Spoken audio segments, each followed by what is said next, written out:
कहतिया कि बड़ा डांटत रहला, कुछ भक्ति भाव के बारे में भी जानला। मरद कहता रहे कि का पूछा तड़ू एकदम बुड़बके बनी, पूछा का पूछा चाहता हूँ, सवाल के ले बड़ी का। हर के हर से आवेली सीताली मैया, हर के हर से आवेली सीताली मैया, हर के हर से काली मैया।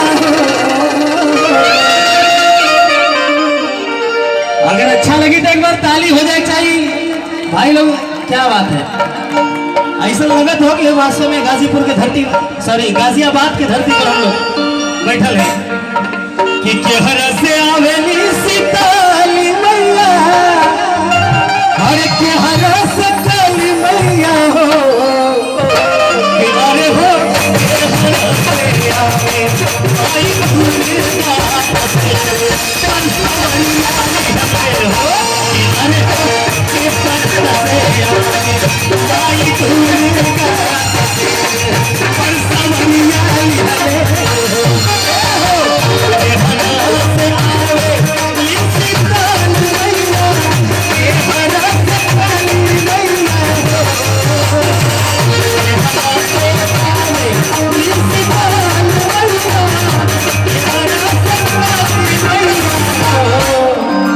ऐसे मजा नहीं।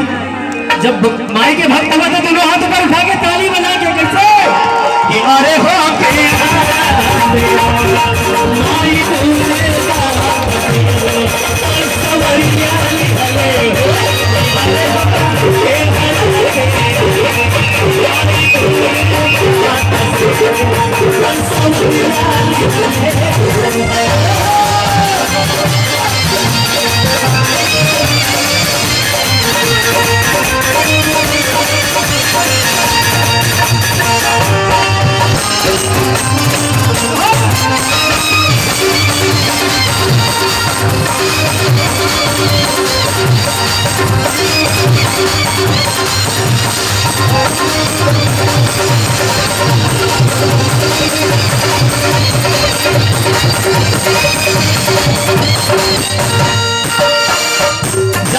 मेहरारू सवाल करती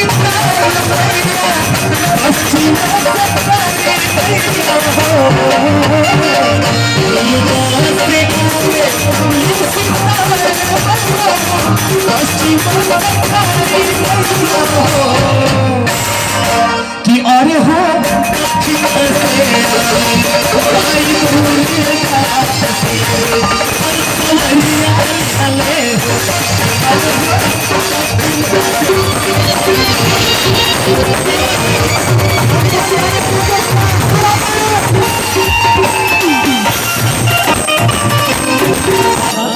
पूछा तानी कि चला एक से जवाब दे हमें दूसरा का जात जानी तो हो तरीका कि कवन पूजनिया सीताली मैया,